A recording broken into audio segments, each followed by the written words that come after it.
चलो। नमस्कार दोस्तों, कैसे हो दोस्तों लाइफलाइन क्लासेज के ऊपर मैं विक्रांत यादव दोस्तों आपका स्वागत करता हूं। दोस्तों लाइफलाइन क्लासेज के अब प्लेटफॉर्म पर अपन ने राजस्थान सेवा नियम का नियम संख्या 85 तक कर लिया। इससे पहले अब अपन अगले नियम प्रारंभ करें। थोड़ा सा क्लासों में व्यवधान हो रहा है, लेकिन दोस्तों जल्दी ही अपन राजस्थान सेवा नियम समाप्त करेंगे। दोस्तों सबसे पहले तो आप दोस्तों इन पेज का स्क्रीनशॉट ले लें। Page number 1, page number 2, page number 3, page number 4, page number 5। दोस्तों आज की क्लास के 5 पेज हैं। इन 5 पेज का आपने स्क्रीनशॉट ले लिया होगा। दोस्तों अब मैं आप सबसे पहले आज के नियमों को समझने की बातें करूं, आपको एक एक नियम समझाऊं। उससे पहले दोस्तों एक दोस्त की क्वेरी थी, एक क्वेश्चन था, उसके संबंध में बात करूंगा। मैं दोस्तों याद नहीं रहता, इसलिए मैं आपके लिए पहले से स्लाइड बना के लेके आया हूं कि किसी ने क्वेश्चन पूछा था, मैं भूल जाता क्लास में, लेकिन ये स्लाइड है तो मेरे को याद आ गया। दोस्तों आरएसआर राजस्थान सेवा नियम के नियम संख्या 8 के अंदर दोस्तों अपन ने नियम संख्या 8 में पढ़ा था न्यूनतम आयु के संबंध में। तो दोस्तों न्यूनतम आयु 16 वर्ष है। किसी भी नौकरी के लिए न्यूनतम आयु राजस्थान में 16 वर्ष है, ये राजस्थान सेवा नियम के नियम संख्या 8 के अनुसार। लेकिन दोस्तों ये याद, न्यूनतम आयु है जब कब लागू होगा ये नियम। न्यूनतम आयु का नियम लागू कब होगा? जब लागू होगा जब किसी पद पर नियुक्ति से संबंधित, किसी पद से संबंधित जो विशेष सेवा नियम बने हुए हैं, जैसे शिक्षकों के लिए अलग से सेवा नियम है, मंत्रालय कर्मचारियों के लिए अलग से, इस प्रकार से जब तक कि किसी पद पर नियुक्ति से संबंधित सेवा नियमों में कोई न्यूनतम आयु अंकित नहीं की गई हो, यानी कि उनके स्वयं के सेवा नियमों में कब, जब तक कोई जिस पद पर नियुक्त किया जा रहा है उस पद से संबंधित सेवा नियमों में जब तक न्यूनतम आयु निर्धारित नहीं की जाए तब तक 16 वर्ष मानेंगे। अपने जूनियर अकाउंटेंट में न्यूनतम आयु दोस्तों 21 वर्ष दे रखी है। न्यूनतम आयु जूनियर अकाउंटेंट के अंदर 21 वर्ष दे रखी है। वो अपने इससे संबंधित जो राजस्थान सेवा नियम है, मंत्रालय कर्मचारियों से संबंधित राजस्थान सेवा नियम है, उनके अंदर दोस्तों न्यूनतम आयु 21 वर्ष है नौकरी लगने के लिए। इसलिए यहाँ पे अपने जो जूनियर अकाउंटेंट की अभ्यर्थना है देखना, उसमें 21 वर्ष आयु दे रखी है। ये कब लागू होगा? 16 वर्ष वाला नियम जब किसी पद के लिए कोई नियम बने हुए हैं जिस उस पद के नियमों में आयु का निर्धारण नहीं कर रखा हो तो 16 वर्ष मान के भर्ती की जाएगी। अधिकतम आयु सभी के लिए 40 वर्ष तय कर रखी है, लेकिन ये दोस्तों अधिकतम आयु 40 वर्ष किनकी है? जर्नल के लोगों के लिए है, अदर स्टेट के लिए है, अन्य राज्य के कर्मचारी हैं उनके लिए है। ठीक है दोस्तों, जनरल वालों के लिए, अन्य राज्य के कर्मचारी के लिए 40 वर्ष अधिकतम आयु है। महिलाओं के लिए दोस्तों 5 वर्ष की छूट दे रखी है। आपको ये याद रखना है, महिलाओं के लिए कितने समय की छूट दे रखी है? 5 वर्ष की छूट दे रखी है। तो दोस्तों इसमें अब 5 वर्ष की महिलाओं को छूट है। वैसे जर्नल की कोई महिला है उसको दोस्तों 5 वर्ष की छूट महिला होने के नाते मिलेगी, तो उसकी अधिकतम आयु 45 वर्ष, यानी अन्य राज्य की कोई महिला है तो वो तो महिला होते ही 5 वर्ष की छूट है दोस्तों। वो चाहे किसी भी कैटेगरी की हो, तो अन्य राज्य की महिला है तो महिला हो गई तो 5 वर्ष की छूट। सामान्य जर्नल के लिए 40 तो 5 वर्ष। सामान्य वर्ग की महिला है तो भी 5 वर्ष की महिला होते ही छूट। आयु 40 वर्ष, 5 महिला की छूट, 45 वर्ष आयु हो गई। अब दोस्तों ये तो मैंने आपको बताया जर्नल की। अब पुरुष है, कोई भी ओबीसी का है, एमबीसी का है, ईडब्ल्यूएस का है या एससी एसटी का है, यानी कि रिजर्व कैटेगरी का पुरुष है कोई, उसको 5 वर्ष की छूट दे रखी है। तो दोस्तों उसके लिए भी आयु कितनी हो जाएगी? 45 वर्ष हो जाएगी। उसके लिए भी आयु 45 वर्ष हो जाएगी।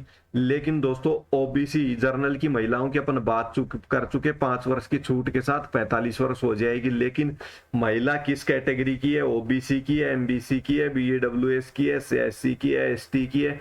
इन कैटेगरी में से यानी रिजर्व कैटेगरी की महिला है तो दोस्तों 5% की छूट, तो उसको 5 वर्ष की छूट तो मिलेगी उसको महिला होने के नाम पर। 5 वर्ष की उसको इसकी कैटेगरी वाली छूट तो ऐसी महिला जो ओबीसी, एमबीसी, एससी, एसटी से संबंधित हो गई, उसको छूट हो गई 10 वर्ष। तो दोस्तों उसके आवेदन करने की अधिकतम आयु 50 वर्ष होगी। दोस्तों ये बिल्कुल करेक्ट नियम समझा है, कोई कंफ्यूज होने की आपको आवश्यकता नहीं है, आराम से आपको समझ में आ गया होगा, ऐसी मैं उम्मीद कर रहा हूं। दोस्तों आप इसको देखने के लिए, अब ये एक क्वेश्चन और पूछा था कि सर ये कब से लागू हुआ है। मेरे पास एक ऐसी क्वेरी भी आई थी कि सर ये लागू कब से हुआ, इस संबंध में ना।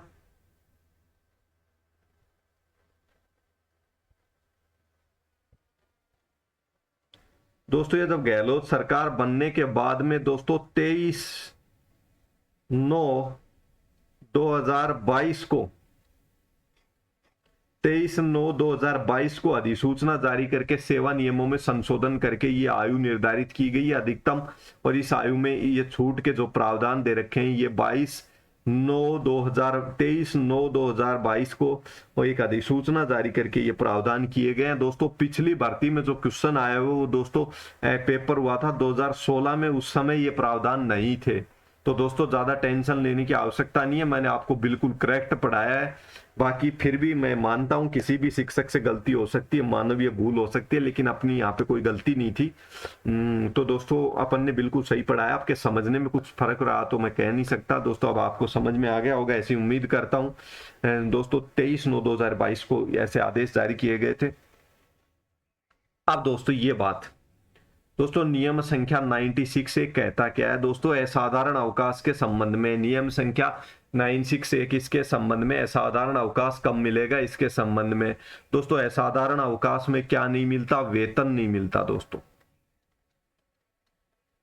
जब कोई व्यक्ति असाधारण अवकाश लेता है तो उसको वेतन नहीं मिलता, उसको तनख्वाह नहीं मिलती, छुट्टी मिलती है, उसके उन दिनों की छुट्टी के दिनों का वेतन काटा जाता है। असाधारण अवकाश कब मिलेगा, विशेष परिस्थितियों में मिलेगा। ये विशेष परिस्थितियां कौन सी हैं दोस्तों, जब नियमों के अंतर्गत अन्य कोई अवकाश शेष नहीं हो, यानी कि जो उसको सामान्य राजस्थान सेवा नियमों के अंतर्गत जो अवकाश उनको मिलते हैं वो सारे अवकाशों का उन्होंने उपयोग कर लिया। तो दोस्तों उसके बाद जब नियमों के अंतर्गत अन्य कोई अवकाश शेष ना हो तो उसके कोई अन्य अवकाश बाकी नहीं है, उसने सारे अवकाशों का उपयोग कर लिया और फिर भी उसको अवकाशों की जरूरत पड़ रही है, तो दोस्तों वो क्या ले सकता है, असाधारण अवकाश ले सकता है। कब लेगा, विशेष परिस्थितियों में ले सकता है। दोस्तों या तो ये हो गया कंडीशन लगा दिया, या फिर अन्य अवकाश बकाया है, अन्य अवकाश उसके बकाया बाकी होते हुए भी वो कहता है कि नहीं नहीं मेरे को तो और कोई से अवकाश नहीं चाहिए, मुझे तो असाधारण अवकाश ही चाहिए। तो ऐसे पे कर्मचारी के आवेदन करने पर या तो क्या होना चाहिए, असाधारण अवकाश दोस्तों विशेष परिस्थिति में मिलते हैं, 96A में ये दे रखे हैं। अगर असाधारण अवकाश के समय वेतन नहीं मिलता है, जब नियमों के अंतर्गत अन्य कोई अवकाश शेष नहीं हो तब असाधारण अवकाश मिलते हैं सामान्यतः। लेकिन ये यदि कर्मचारी कहेगा नहीं मुझे तो असाधारण अवकाश चाहिए, यानी कि कर्मचारी आवेदन करे असाधारण अवकाशों के लिए ही, तो उसको अन्य अवकाश बकाया होने पर भी असाधारण अवकाश जारी किए जा सकते हैं, लेकिन परिस्थितियां विशेष होनी चाहिए। तो दोस्तों ये हो गया अपना नियम संख्या 96A। उम्मीद करता हूं आपको समझ में आया होगा। 96B नियम संख्या, अस्थायी कर्मचारी को असाधारण अवकाश स्वीकृत। दोस्तों अस्थायी कर्मचारी है,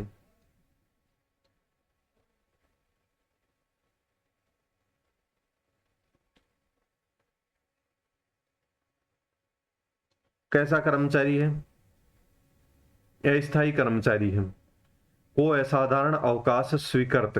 दोस्तों 3 माह या 18 माह, सामान्य मामले में 3 माह तक का असाधारण अवकाश स्वीकृत होता है। विशेष परिस्थिति में दोस्तों 18 माह का। अभी दोस्तों 1 मिनट आप रुकना, मैं कोई काम करके आता हूं।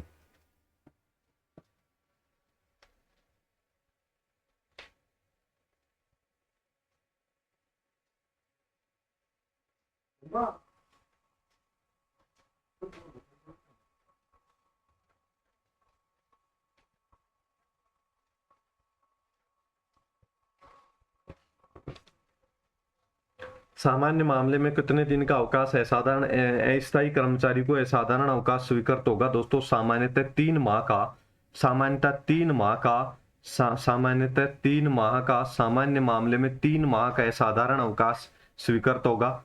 अन्य अन्य या 18 माह का। तो दोस्तों ये 3 माह की क्या कंडीशन है समझिए। सामान्यतः कोई व्यक्ति को जरूरत पड़ी किसी आवश्यक काम से और वो अस्थायी कर्मचारी है तो वो सामान्यतः 3 माह का असाधारण अवकाश ले सकता है। लेकिन दोस्तों 18 माह का अवकाश भी उसको मिल सकता है। ये अवकाश कब मिलेगा 18 माह का, जब वो क्षय रोग से, क्षय रोग क्या होता है दोस्तों, टीबी होता है। आपने बहुत सुना होगा, एक टीबी के ट्यूबलेस बैक्टीरिया से एक बीमारी होती है, उसको टीबी बोलते हैं, हिंदी में क्षय रोग बोलते हैं, या तपेदिक रोग से पीड़ित हो गया और वो इलाज कराने के लिए अवकाश लेता है तो उसको दोस्तों 18 महीने तक अवकाश दिया जा सकता है। लेकिन दोस्तों 1 वर्ष से ज्यादा सेवा पूर्ण करने पर ही 18 माह का अवकाश उसको बीमारी के आधार पर मिलेगा, अन्यथा तो उसको 3 माह से अधिक अवकाश लेगा, साधारण अवकाश और कोई अवकाश शेष नहीं है तो उसको सेवा मुक्त कर दिया जाएगा। तो दोस्तों नियम संख्या 96B क्या कहता है आपको याद रखना है। अस्थायी कर्मचारियों को असाधारण अवकाश स्वीकृत करने के संबंध में सामान्यतः 3 माह का, सामान्य मामले में 3 माह के असाधारण अवकाश स्वीकृत किए जा सकते हैं यदि टीबी और तपेदिक से वो व्यक्ति कर्मचारी, अस्थायी कर्मचारी पीड़ित है और 1 वर्ष कि उसने सेवा पूर्ण कर ली है तो उसको 18 माह का असाधारण अवकाश स्वीकृत किया जा सकता है इस बीमारी के आधार पे। अब आगे क्षय रोग के कारण यानी कि टीबी के कारण अगर असाधारण अवकाश लेता है तो दोस्तों उसको एक छूट दी गई है कि वो जब जैसे इलाज करा के वापस नौकरी पे लौटेगा तो दोस्तों वो अपने अवकाशों की, अपन पहले पढ़ के आए हैं कि अवकाशों की प्रकृति बदलवाने का अधिकार कर्मचारी को होता है। उसी अधिकार के तहत अर्धवेतनिक अवकाश क्या कर सकता है, अर्जित कर सकता है, अर्जित कर सकता है यानी कमा सकता है। कमाएगा कैसे ये अपन पहले पढ़ चुके हैं। अर्जित कैसे किए जाते हैं अवकाश, जब दोस्तों वो सेवा पे ड्यूटी पे जाएगा। अर्धवेतनिक अवकाश मान लीजिए किसी कर्मचारी को 20 दिन के प्राप्त होते हैं, अपन ये भी पढ़ के आ चुके दोस्तों 20 दिन के 1 वर्ष की सेवा में। तो दोस्तों जब वो 20 दिन की सेवा 20 दिन के अवकाश प्राप्त हुए उसका आवश्यकता नहीं पड़ी तो ये 20 दिन के अवकाश 10 दिन के पूर्ण वेतन अवकाश में बदल जाएंगे और 10 दिन के उसके उपार्जित अवकाश हो जाएंगे और अर्जित अवकाशों में से वो क्या किया जाएगा, उसको अर्धवेतन अवकाशों में परिवर्तित करवा के असाधारण अवकाशों को क्या करेगा, अर्धवेतन अवकाशों में परिवर्तित करवा लेगा। तो जैसे उसने असाधारण अवकाश 10 दिन लिया था, टीबी के रोग के कारण वो बीमार था, उसको मात्र 10 दिन के असाधारण अवकाश लिया था इस आधार पे। और दोस्तों उसने क्या किया, ये एग्जाम्पल के लिए बता रहा हूं दोस्तों, वैसे टीबी का इलाज 10 दिन में नहीं होता, थोड़ा सा लंबा चलता है। क्षय रोग के कारण असाधारण अवकाश लेना चाहता है तो दोस्तों वह अर्धवेतन अवकाशों में परिवर्तन, दोस्तों ड्यूटी पर जैसे ही वो लौट के आएगा तो उसको अधिकार है वो अपने जो उसने असाधारण अवकाश लिए हैं उन अवकाशों को वो अर्धवेतन अवकाशों में परिवर्तित करा सकता है। परिवर्तित कैसे कराएगा, अर्धवेतन अवकाश अर्जित करके। अर्जित कैसे करता है ये आप सबको पता होगा। 20 दिन तक अर्धवेतन अवकाश एक कर्मचारी को मिलते हैं तो अर्जित करेगा, ड्यूटी का निष्पादन करके वो उसको आवश्यकता नहीं पड़ी तो उसके 20 दिन के अवकाश यूं के यूं बच जाएंगे, उसने अवकाश लिए नहीं, उसको अधिकार था तो ये अर्जित अवकाश हो जाएंगे, वो ड्यूटी पे जाता रहता 20 दिन। अब 20 दिन 10 दिन के उपार्जित अवकाश हो गए, 10 दिन के असाधारण अवकाशों को वो अर्धवेतन अवकाशों में परिवर्तित करवा के और इन अवकाशों से एडजस्ट करवा सकता है, एक तरह से अर्धवेतन अवकाशों में परिवर्तन करवा सकता है। परिवर्तन कैसे कराएगा, अर्धवेतन अवकाश उपार्जित करके, ये उसको अधिकार दिया गया आने के बाद में। अब दोस्तों अस्थायी व स्थायी दोनों कर्मचारियों के मामले में एक लाइन लिखी हुई है, उच्च शिक्षा व अध्ययन के लिए 2 वर्ष का अधिकतम आपसे पूछ सकता है। साधारण अवकाश अध्ययन के लिए कितने दिन का अधिकतम लिया जा सकता है, तो 2 वर्ष का स्थायी और अस्थायी कर्मचारी ले सकते हैं, लेकिन इसके लिए उसको 3 वर्ष की सेवा पूरी करना आवश्यक है अस्थायी कर्मचारी को।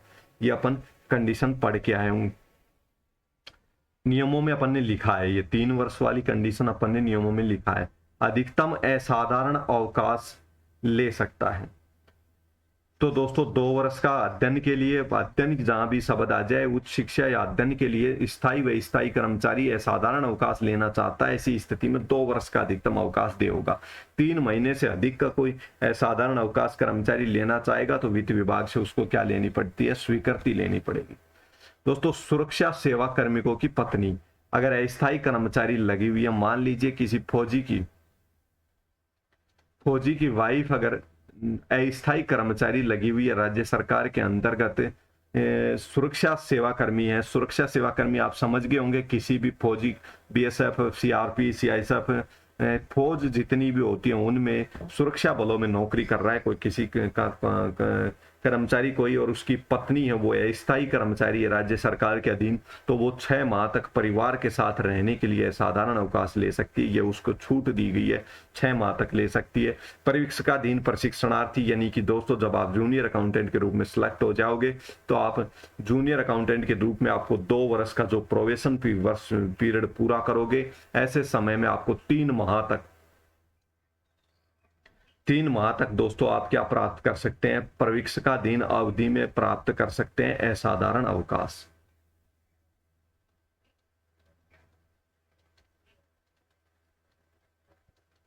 दोस्तों ये समझ में आया होगा, प्रवीक्षाधीन प्रशिक्षणार्थी 3 महीने तक का असाधारण अवकाश प्राप्त कर सकता है प्रशिक्षण अवधि में। दोस्तों 2 साल के अंदर ये 3 महीने है, पूरी प्रशिक्षण अवधि में है, 1 साल का नहीं है ये इसमें। तो दोस्तों ये समझ में आ गया होगा, ये पॉइंट अपन पिछले नियम के लिए था, वो समझ के आ गए। और मैं आपको एक एक स्लाइड वापस से खोल के दिखा देता हूं, मैंने एक पॉइंट शामिल किया नहीं किया, मेरे को थोड़ा सा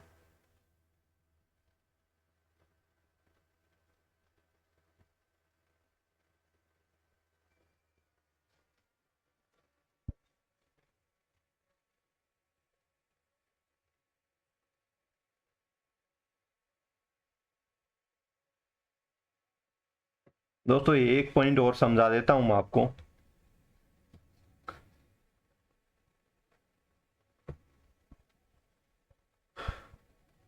दोस्तों 3 वर्ष की सेवा पूरी कर ली किसी अस्थायी कर्मचारी ने, दोस्तों किसी अस्थायी कर्मचारी ने 3 वर्ष की क्या कर ली, सेवा पूरी कर ली, तो दोस्तों ऐसी स्थिति में वो स्थायी कर्मचारियों के अनुसार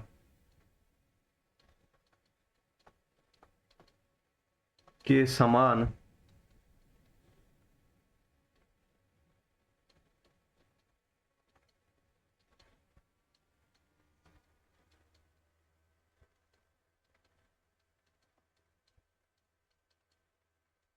दोस्तों ये हुआ 3 वर्ष की सेवा पूरी कर ली ना, तो स्थायी कर्मचारियों के समान असाधारण अवकाश प्राप्त कर सकता है। दोस्तों ये मैंने आपको 2 नियम समझाए, उम्मीद करता हूं दोस्तों आज के दोनों नियम आपको समझ में आए होंगे, और वो पीछे का जो एक पॉइंट रह रहा था वो स्टूडेंट्स डिमांड करे वो भी समझ में आएगा। दोस्तों इस क्लास में इतना ही, धन्यवाद। अब मैं नेक्स्ट क्लास में लेके आऊंगा, या तो शाम तक या कल आपके लिए क्लास लेके आऊंगा।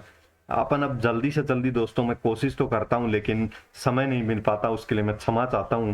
राजस्थान सेवा नियम अपन फटाफट निपटाना चाहते हैं ताकि अपन अपनी ऑडिटिंग और करा पाऊं। धन्यवाद दोस्तों।